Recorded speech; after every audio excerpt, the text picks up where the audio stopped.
Good communication with the patient is essential to patient assessment and treatment. It is essential for the physician to communicate with the patient in such a way that she is encouraged to continue to seek appropriate medical attention. This communication needs to be conducted in an open, honest and careful manner so that the patient's problems can be accurately understood and effective management can be done. Good communication is based on skills like empathy, attentive listening, rapport and expert knowledge. Good communication requires patience, dedication and practice. Trust is the basic element that encourages the patient to communicate her concerns, thoughts and feelings openly without withholding any information. A physician should be able to convey that she is able and willing to listen and that she will treat the information received with utmost confidentiality. It is not only the words used but also the patterns of speech, the manner in which the words are delivered, eye contact and body language which are important aspects of the patient-physician interaction. An ill person feels vulnerable, physically and psychologically exposed and powerless. On the other hand, the physician has power by virtue of knowledge and status and can be intimidating to the patient. This traditional paternalistic role of the physician has to be changed such that the patient has more control in the relationship with her doctor that can lead to better health outcomes for the patient.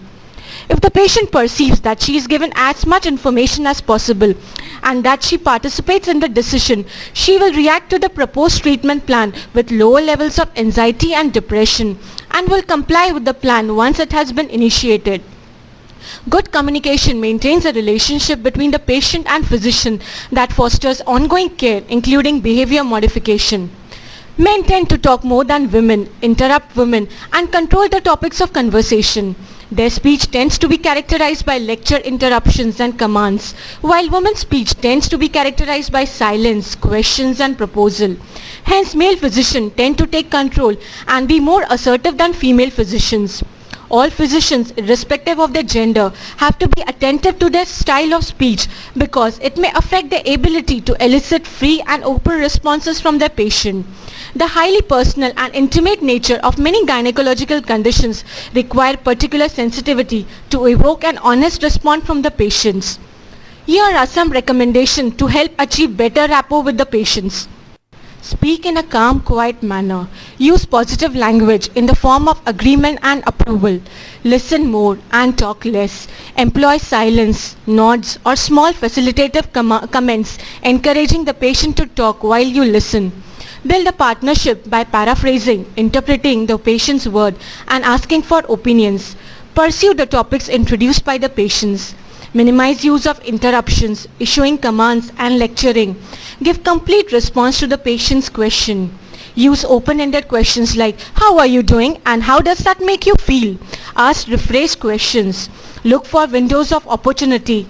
It involves careful and attentive listening and gives replies or asking questions at opportune times. Become aware of discomfort in an interview. Find out its cause and address it appropriately. Recognize when a patient is seeking empathy and validation of her feelings rather than a solution. Allow time for question. Avoid arguments with the patient. They are not as knowledgeable as the physician and are likely to make statements based on past experiences of themselves and acquaintances. They are likely to have social and culture biases that influence their thinking. Removal of such beliefs can be deferred until a later stage of the interview. Summarize and express understanding at the completion of the interview. Schedule a follow-up visit as required, either to finalize the treatment plan or to check response to the treatment initiated. The physician should avoid speaking down to patients both literally and figuratively. Discussion should not take place with the patient in the supine or lithotomy position because in such a position the patient feels vulnerable and does not feel she is an equal partner in the relationship. All discussions about the diagnosis and the management should be carried out when the patient is fully clothed and face-to-face with the doctor. Physician's body language is also important. An overly casual stance should be avoided because it can communicate a lack of caring or compassion. The patient should be spoken to with eye contact so that the patient does not feel the physician is looking off into the distance and is not really with the patient. Humor may be used appropriately as it allays the patient's anxiety. Inappropriate humor would offend, disgust or horrify a patient.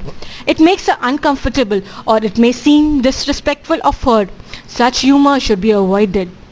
Time may be inadequate for communication with a patient in a public institute due to overload of patient and shortage of manpower. But a physician has to remember that the patient is there because she is suffering from an illness and she cannot understand the physician's difficulties or frame of mind. An overworked physician may tend to be curt, dismissive, impolite or even rude, but being so does not solve the problem for the physician and actually compounds the problem for the patient.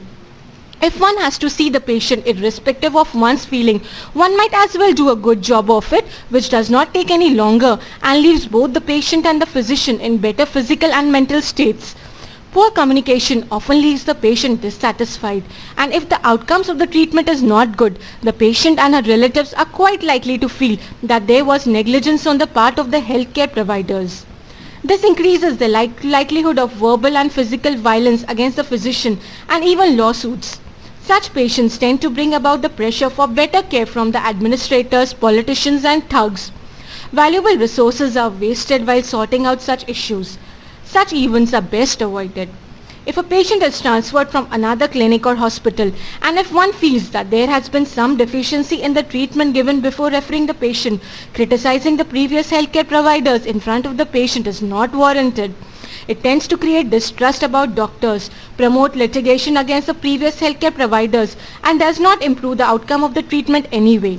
One should remain non-committal if questioned about the previous treatment, concentrating rather on the task at hand.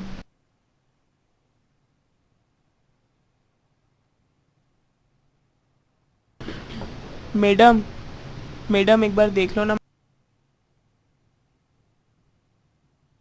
तकलीफ क्या है?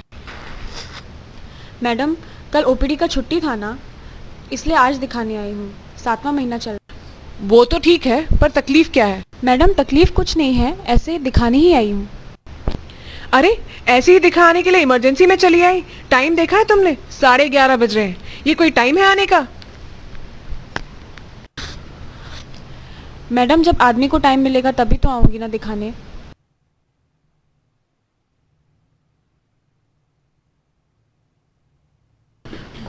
Madam madam एक बार देख लो ना। Madam madam एक बार देख लो ना।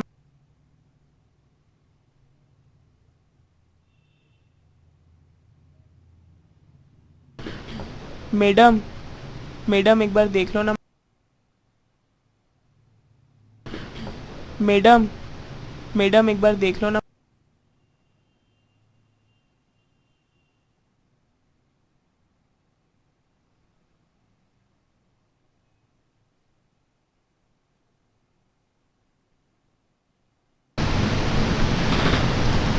Madam कभी कभी पेट में थोड़ा दर्द होता है। बच्चा घूमता है तो ऐसे लगता है कि ऊपर की ओर चढ़ रहा है और थोड़ा थोड़ा पैर में सूजन जैसा लगता है।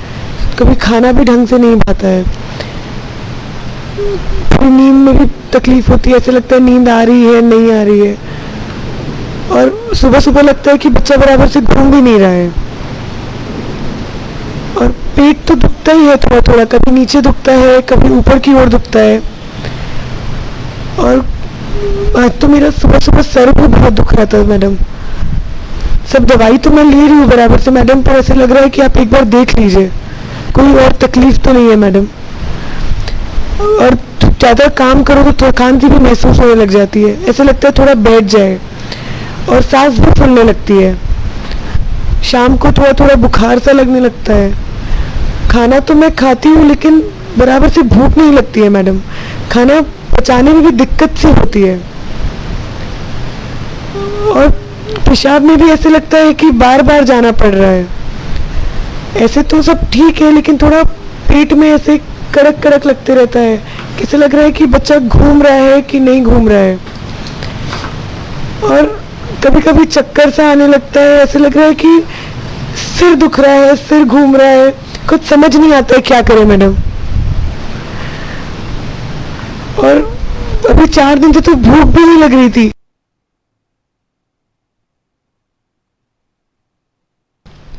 हे क्या कर रही है? किधर है? किधर तू? मैं कभी से राह देखता है तेरा, तेरे को फोटो देखना था ना। अरे हाय, कभी आया तू? दिखाना फोटोग्राफ्स। मैडम, मैडम देखो ना, बहुत तकलीफ है पेट में, जल्दी से देखो ना मैडम, बहुत बहुत दर्द हो रहा है।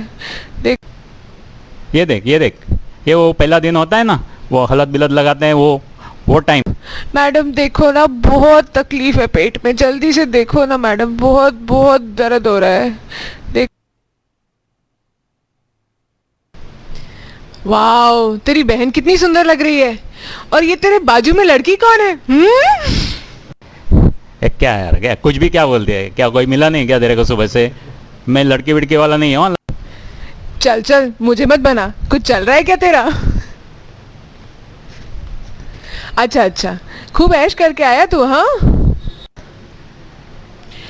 अरे हाँ, ये कितना अच्छा लग रहा है, ये कौन है?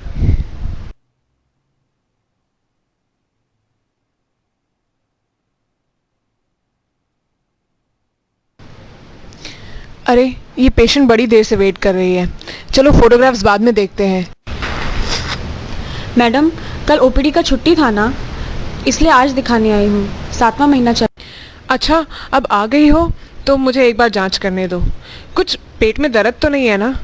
खून तो नहीं जा रहा है? पानी तो नहीं जा रहा है? कोई और तकलीफ तो नहीं है ना?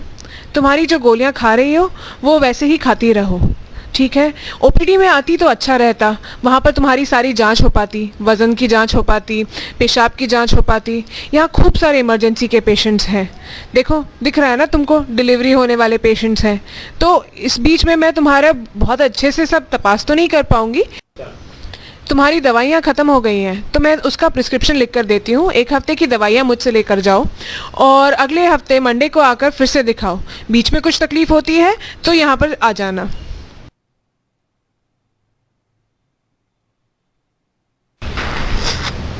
मैडम, कल ओपीडी का छुट्टी था ना, इसलिए आज दिखाने आई हूँ। 7वां महीना चल।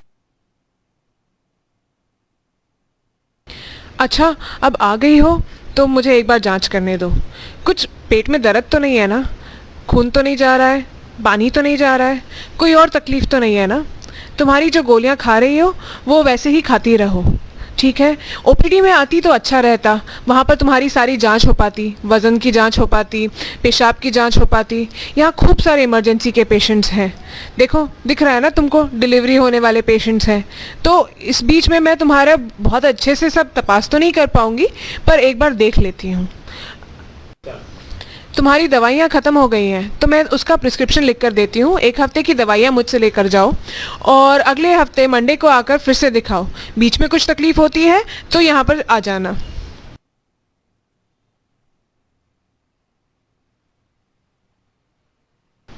क्या यार ये पेरिफेरी के डॉक्टर्स, हद होती है मिसमैनेजमेंट की। 2 दिन से उनके यहाँ एडमिट करके रखा है, ना पीआईएच प्रोफाइल भेजा है, ना कोई एंटी हाइपरटेंसिव स्टार्ट किया है, ना कोई स्कैन कराया है, और जब पेशेंट कन्वर्स मारने लग गई तो भेज दिया, वो भी रात के 12:30 बजे। यार ये पेरिफेरी के डॉक्टर भी ना जब मैनेज नहीं कर सकते तो एडमिट ही क्यों करते हैं? पहले ही केईएम क्यों नहीं भेज देते? तुम्हारे साथ कोई डॉक्टर भी आया है क्या? नहीं मैडम, मैं ही एम्बुलेंस में पेशेंट को ले आई हूँ, कोई डॉक्टर नहीं था अकम्पनी करने के लिए। एटलीस्ट कन्वर्स मारते हुए पेशेंट के साथ तो कोई रेसिडेंट डॉक्टर भेजना चाहिए था। एटलीस्ट मैक्सेफ का लोडिंग डोज तो देके भेजना चाहिए था। बाहर के डॉक्टर भी ना इसके उनके बेसिक में ही झोले। मैडम, एंटी हाइपरटेंसिव दे के भेजा था, हमारे पास इतने डॉक्टर्स नहीं है और इतनी फैसिलिटीज़ भी नहीं है कि हम इतना हाई रिस्क पेशेंट को मैनेज कर सके। हमारा हॉस्पिटल छोटा सा है, हम जितना कर सकते थे उतना किया है और पेशेंट ने भी ठीक से फॉलोअप नहीं रखा था। पूरा नाइट फायर कर दिया और पोस्ट इमरजेंसी भी पूरा दिन पेशेंट को लेके बैठना पड़ेगा। यार मेरे सारे प्लान्स भी फायर हो गए, लटक लेके बैठना पड़ेगा अभी। मैडम हमारी क्या गलती है? हमें जितना बोला गया हमने वही किया, पेशेंट को अकम्पनी करने को कहा तो हमने किया। ठीक है, तुम जाओ अभी, हम मैनेज कर लेंगे। That does not make the unwanted patient vanish. It does not stop recurrence of this event in future. It could cause legal trouble for the referring doctor from the patient. Even you could be in that situation sometimes. And the most important thing is that it makes the patient feel humiliated and vulnerable. It is best to accept the patient and move on.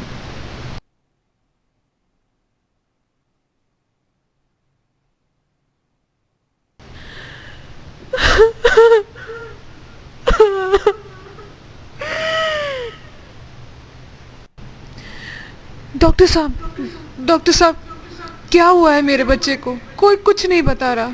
3 घंटे हो गए, कोई कुछ बताता क्यों नहीं मुझको? अरे रुकिए रुकिए, आपको सब समझा कर देंगे, अभी रुक जाइए थोड़ी देर के लिए।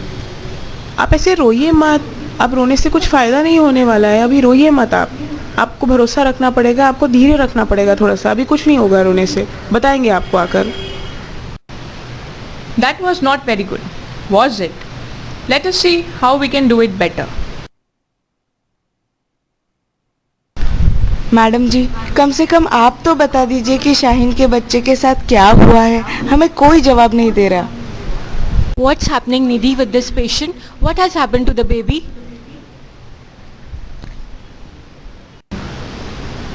Ma'am, probably the baby has aspirated. The neonatologists are examining the baby. Let me just check it out. Shaheen, मैं अभी बच्चे के डॉक्टर से बात करती हूँ और आपको और आपकी माँ जी को बच्चे के कंडीशन के बारे में बताती हूँ।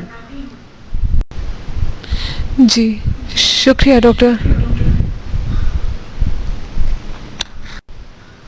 शाहीन, तुम्हारे आदमी आए हैं क्या? अगर आए हैं तो उन्हें भी बुलाओ। जी, मेरे शौहर बाहर ही हैं। आइए, यहाँ आइए। आप हमसे कुछ पूछना चाहेंगे बच्चे के बारे में? आपको क्या बताया गया है? साहब, सुबह से ये नाटक चालू है डॉक्टरों का। आपके डॉक्टर मेरी बेबी से बोले कि उसने लापरवाही बरती और बच्चे के फेफड़े में दूध चला गया। कौन सी माँ ऐसा करेगी डॉक्टर? ज़रा तो समझना चाहिए ना। मैं आपकी कंडीशन पूरी तरह समझ सकती हूँ। देखिए, जब बच्चा दूध पीता है तो उसके साथ साथ थोड़ी सी हवा भी पेट में जाती है। जैसे खाना खाने पर हमारे पेट में भी हवा जाती है और डकार देने पर वह ऊपर आकर बाहर जाती है। जब बच्चे का दूध पीकर हो जाता है, बच्चे का पेट भर जाता है, ऐसा लगे तो उसे अपने कंधे पे रखकर उसकी पीठ पर हल्के हाथ घुमाते रहने की सलाह माँ को दी जाती है। इसे डकार निकालना कहते हैं। कभी ऐसा हो सकता है कि माँ अकेली हो, नींद में हो, वो डकार निकाल ना पाए। अगर इस हालत में बच्चे को हम सुला देते हैं तो हवा के साथ ऊपर आया दूध खाने की नली से फेफड़े से जुड़ी हवा की नली चले जाता है। इसे मिल्क एस्पिरेशन कहते हैं। बच्चे के डॉक्टर ने जब बच्चे को की जांच की तभी बच्चा एकदम सीरियस हो गया था।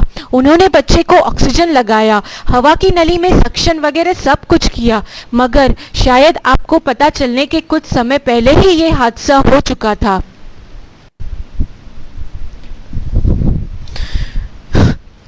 मेरा बच्चा, मेरा बच्चा।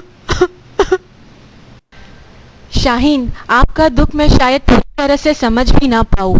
ऐसा मत समझो कि ये आपकी गलती है। अपने आप को संभालो। बच्चे के अचानक गुजर जाने के कई कारण हो सकते हैं।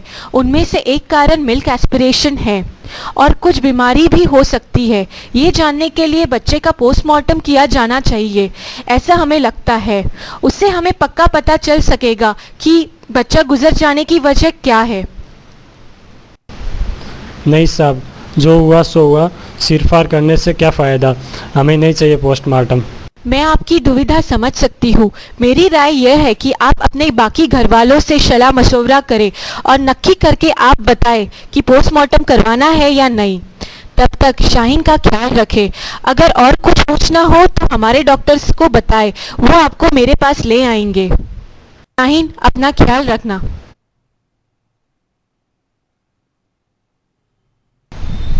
प्रतिमा, जाओ जल्दी जाके सेक्शन का कंसेंट लेके आओ। गीता देवी के सगे वाले कौन है? इधर आओ जल्दी से। गीता देवी।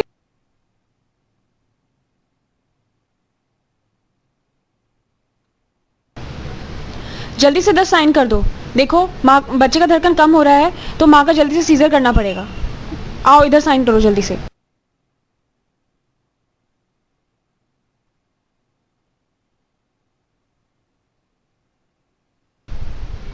क्या हुआ मैडम? बच्चा और माँ तो ठीक है ना? जल्दी से 10 साइन कर दो। देखो माँ बच्चे का धड़कन कम हो रहा है तो माँ का जल्दी से सीजर करना पड़ेगा। आओ इधर साइन करो जल्दी से। क्या हुआ मैडम, नॉर्मल डिलीवरी नहीं कर सकते क्या मैडम? सीजर क्यों करना है? बच्चा तो ठीक है, माँ की हालत कैसी है अभी?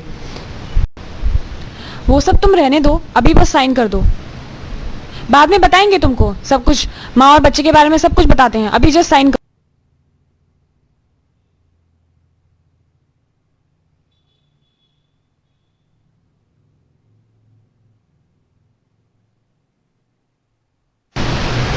That was not very good, was it?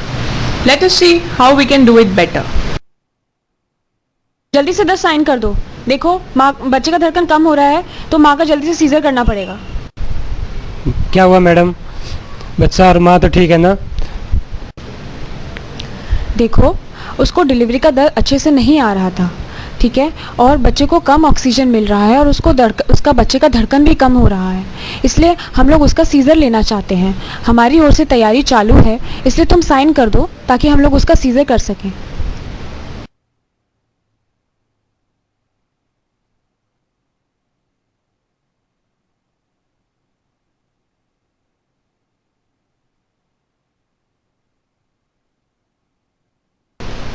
सुनिए, आप चिंकी के सगे वाले हैं ना? जाओ जाके 21 नंबर से ये रिपोर्ट लेकर आ। आपको पता है मैं कौन हूँ? मैं हाई कोर्ट में as a senior advocate practice करता हूँ। आप कोई भी हो, चिंकी के साथ है ना? जाओ जाकर जल्दी से रिपोर्ट लेकर आ जाओ। मैंने पेशेंट को यहाँ एडमिट किया है, अब तेरी जिम्मेदारी बनती है ब्लड भेजने की और रिपोर्ट लाने की। तू जा या किसी हॉस्पिटल के मामा मौसी को भेज, मैं नहीं जाने वाला हूँ। देखिए यहाँ यही पॉलिसी है, इमरजेंसी के रिपोर्ट सगे वालों को ही लाने पड़ते हैं। अगर आप नहीं लाना चाहते तो हम उसका इलाज यहीं रोक देते हैं, आप साइन करके जा सकते हैं। तू साइन तो ले डॉक्टर, फिर देख मैं क्या करता हूँ, कैसे तुझे और तेरे सीनियर को कोर्ट में खींचता हूँ। तुम पे और इस अस्पताल पे 5 लाख का दावा डालूंगा मैं। नौकर बना रखा है तुम लोगों ने यहाँ पे सगे वालों को, मजाक लगा के रखा है यहाँ पे हॉस्पिटल में। आपको जो करना है करो, हम किसी के लिए भी हॉस्पिटल पॉलिसीज चेंज नहीं कर सकते। अब मामा मौसी नहीं है तो क्या मैं जाऊं रिपोर्ट्स लाने के लिए आपकी पेशेंट के? It is best to avoid arguing with lawyers. They can always argue better than a doctor, and they are far more effective in courts than doctors. It is far better to be honest and diplomatic with them. You could say something like, I can appreciate what you are saying, but sir, we have no servants to get the report. I cannot leave this ward and all the patients to get this report, and if we wait until some servant is available, your patient's treatment will get delayed, which both of us don't want. May I request you to get the report now and take up the matter with the hospital administration later on. Actually, we will be grateful to you if you can bring about some change in our working conditions through your efforts.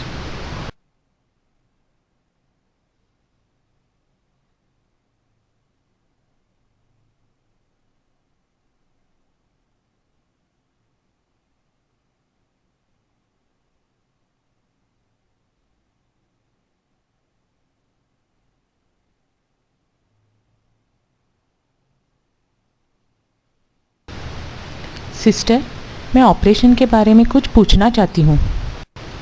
क्या है? Operation में मुझे कुछ ज़्यादा तकलीफ तो नहीं होगी ना? मुझे नहीं पता, अपने डॉक्टर से पूछो।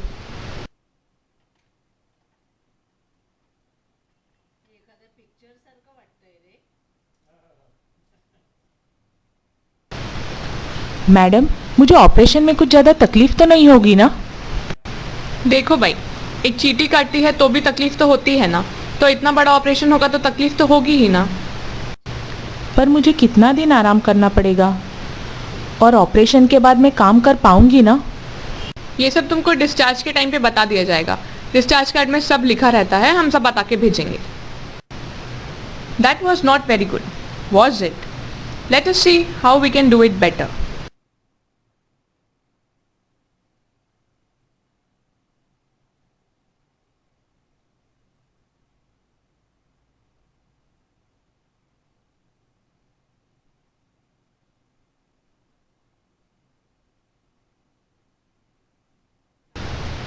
सिस्टर, मैं ऑपरेशन के बारे में कुछ पूछना चाहती हूँ। हाँ पूछिए, क्या बात है? ऑपरेशन में मुझे कुछ ज़्यादा तकलीफ तो नहीं होगी ना? देखो, थोड़ी तकलीफ तो होगी, पर आपके डॉक्टर ज़्यादा बेहतर बता पाएंगे। मैं उन्हें बुलाती हूँ।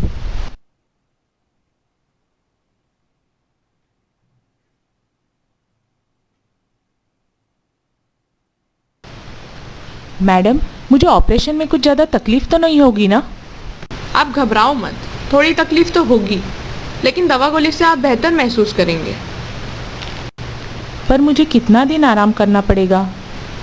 और ऑपरेशन के बाद मैं काम कर पाऊंगी ना? थोड़े दिन बस आराम करना पड़ेगा। इन दिनों तुम घर का काम कर सकती हो, पर खेती बाड़ी और कुछ मेहनत वाले काम कुछ टाइम मत कर।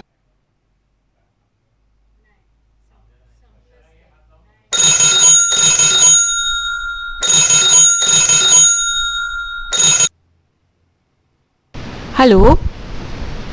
Yes yes.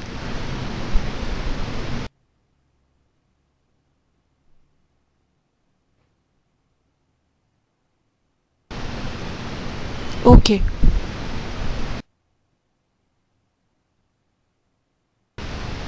अरे, डीन के ऑफिस से एएमओ का फोन था। कोई पॉलिटिशियन अपने पेशेंट को लेके आई है, उसे इधर भेज रहे हैं।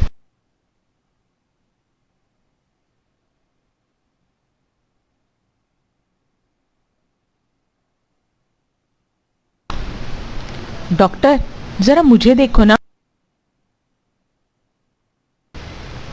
हाँ, बैठ जाओ। क्या तकलीफ है तुमको?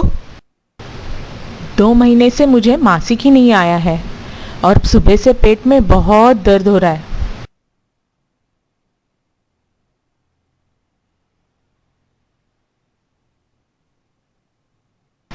डॉक्टर, आप यहाँ ड्यूटी पे हैं? मैं मिसेस पवार, कॉर्पोरेटर हूँ। ये मेरी नौकरानी है, आप इससे पहले देखो। हाँ, इस पेशेंट को देख के हो गया तो तुरंत मैं आपके पेशेंट को देखती हूँ। मेरे पास समय नहीं है, कॉर्पोरेशन में अभी थोड़े समय में मीटिंग है, मुझे वहां भी जाना है। लेकिन ये पेशेंट। तुमने सुना नहीं मैंने क्या कहा? क्या डीन के ऑफिस से फोन नहीं आया था मेरे बारे में? तुमको पता है मैं क्या कर सकती हूँ? तुरंत में इसकी जांच करो। हाँ हाँ, अभी देखती हूँ।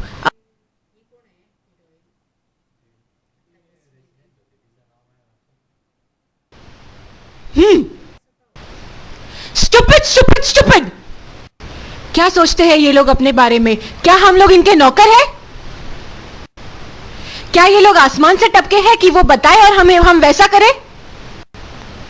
डीन के ऑफिस से आए हैं, वहां से आए तो क्या जो मन में आया वो करके मिलेगा? अस्पताल के कुछ नियम होते हैं, क्या वो सिर्फ आम जनता के लिए है, इन वीआईपी लोगों के लिए नहीं?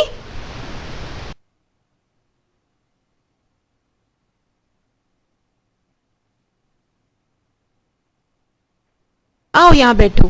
क्या तकलीफ है तुमको? 2 महीने से मुझे मासिक ही नहीं आया है। This is not the place and time to say that. This is the emergency room and patients who need a diagnosis of pregnancy have to go to the routine gynec OPD. क्या तुम पेशाब करके आई हो? ठीक है, यहाँ बाजू में बाथरूम है, पेशाब करके आ जाओ, फिर मैं तुम्हारी जांच करती हूँ। जब तक वो पेशाब करके आ जाती है मैं इस मरीज को देख लेती हूँ। आप बैठिए। ठीक है। Politicians are important. Arguing with them can lead to serious troubles later. Venting off the steam may not be the best way to deal with your anger, but will do if you allow an extreme situation to develop. A better way to deal with politicians is to be diplomatic. Let us see how we can do it. आपके patient की जांच मैंने की है, उसका pregnancy test कराना पड़ेगा। अगर वो प्रेगनेंसी टेस्ट किट खरीद के लाएगी तो अभी टेस्ट करके देती हूँ। उसके साथ उसे पेशाब का एक सैंपल भी देना पड़ेगा। So it looks like the politician will have to spend some time in the hospital anyway. Well, political pressure cannot alter the course of medical management, can it? We can turn this unwanted situation to the advantage of the hospital. Let us see how. मैं जानती हूँ कि मरीजों का pregnancy test मुफ्त में करके मिलना चाहिए, लेकिन ये टेस्ट अपने शेड्यूल पर नहीं है। क्या मैं आपसे विनती कर सकती हूँ कि आप कॉरपोरेशन पे ये शेड्यूल पर ये टेस्ट लाए? अगर आपने ऐसा किया तो गरीब जनता का बहुत फायदा होगा। A politician will see votes where you see free pregnancy test kits for poor patient. You have averted a showdown with the politician and motivated her to actually do something for your hospital at the same time.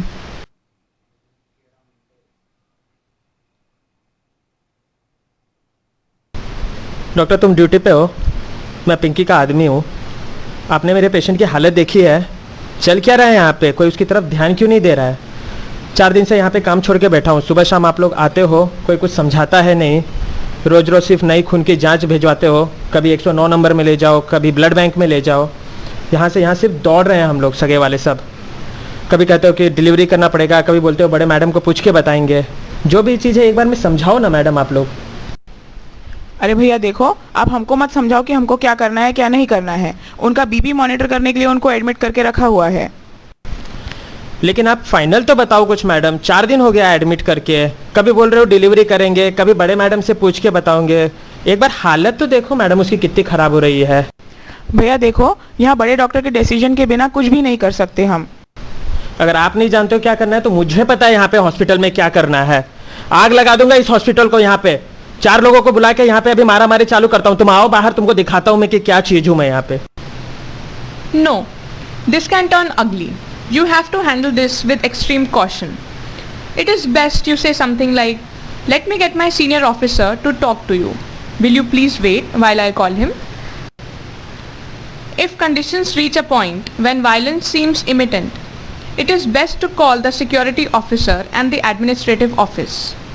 It is not very prudent to announce what you plan to do, or the troublemaker may pull the phone line out of the wall or just smash it. It is better to say, "I will call senior doctors," and then discreetly call the security office. Take care not to say anything that makes the listeners realize you are talking to security. Saying, "Please come to the emergency room urgently, we have a situation here," is adequate. A call to the administrative office can follow control of situation by the action of the security personnel.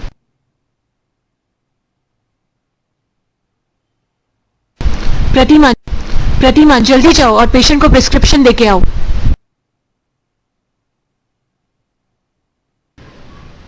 Gita देवी के सगे वाले कौन है? इधर आओ जल्दी से।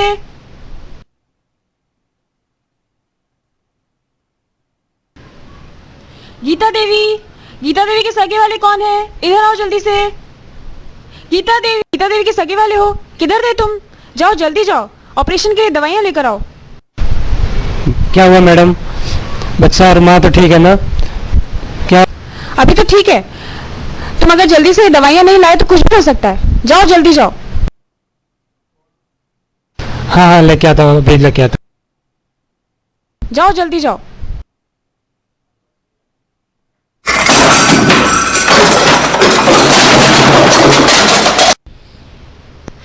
अरे देखो, खाने की ट्रॉली से टकरा गया वो।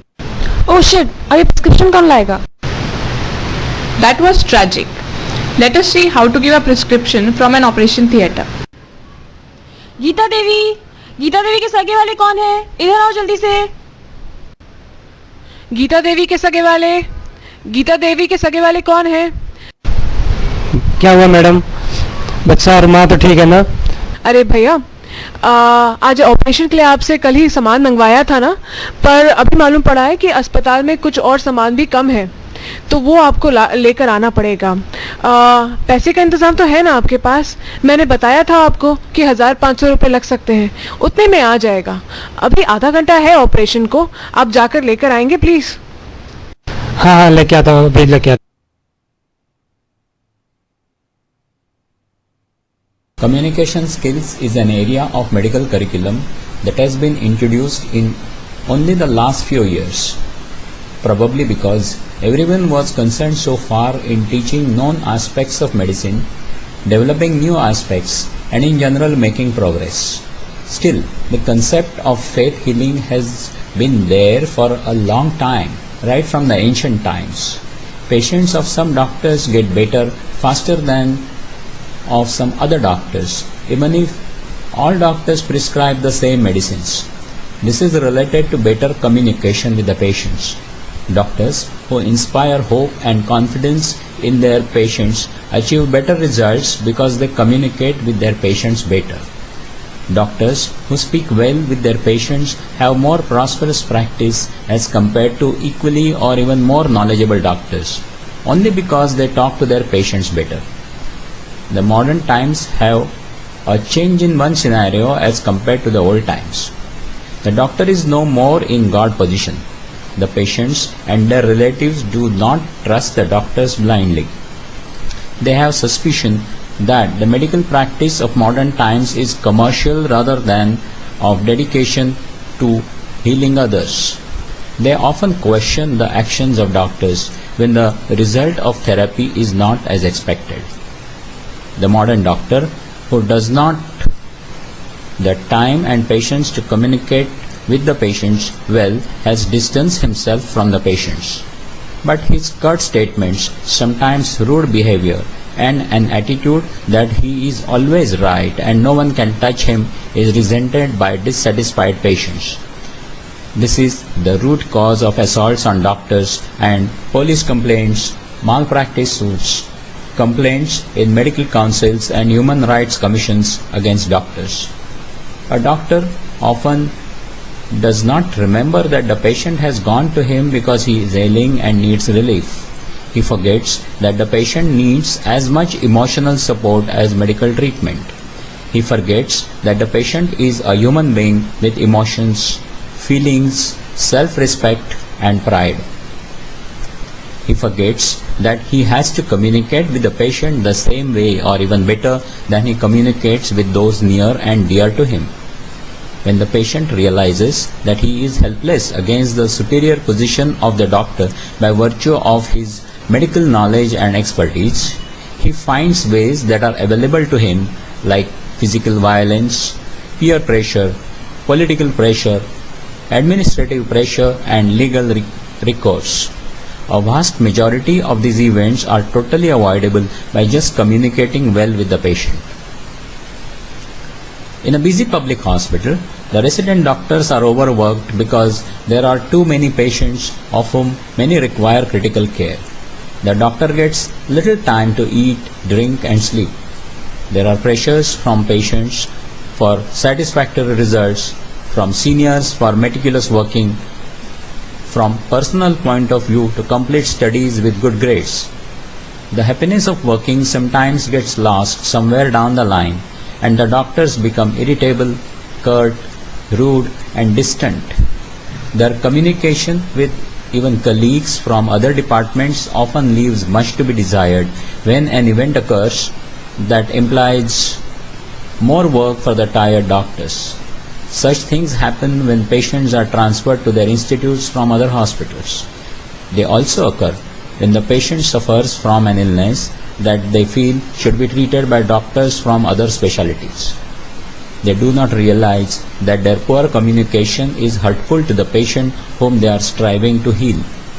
They do not realize that they are hurting themselves, not only by what the patients can do to them when dissatisfied, but by their own altered emotionality. They do not realize that they are anyway required to accept the patient that they would rather not treat, and it is done far better by avoiding angry outbursts and resentment.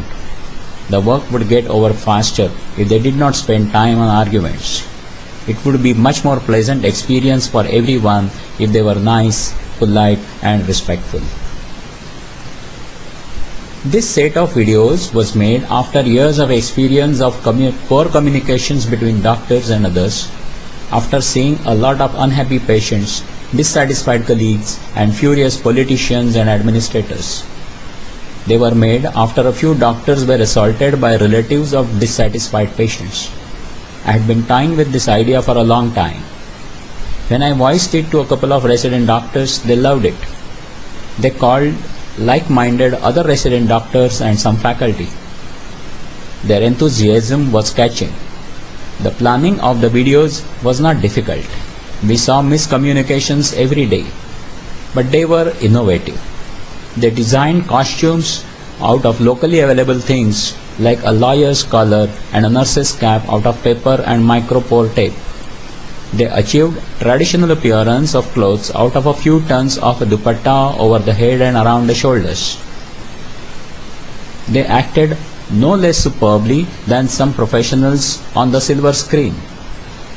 They dubbed the movies not in a studio but a regular office. The only precaution being taken was closing the windows, switching the phones off and disconnecting the intercom. We directed one another. We praised one another and criticized healthily. I manned the camera for two reasons.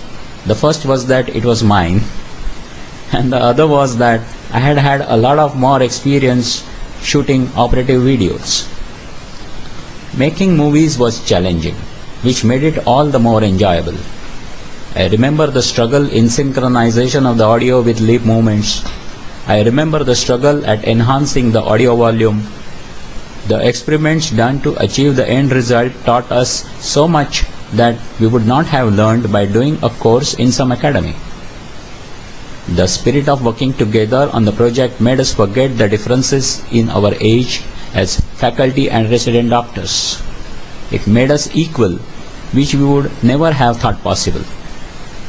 These videos gave us happiness because we had created something that we believed was good and would be useful for training of generations of new doctors who joined this premier institute.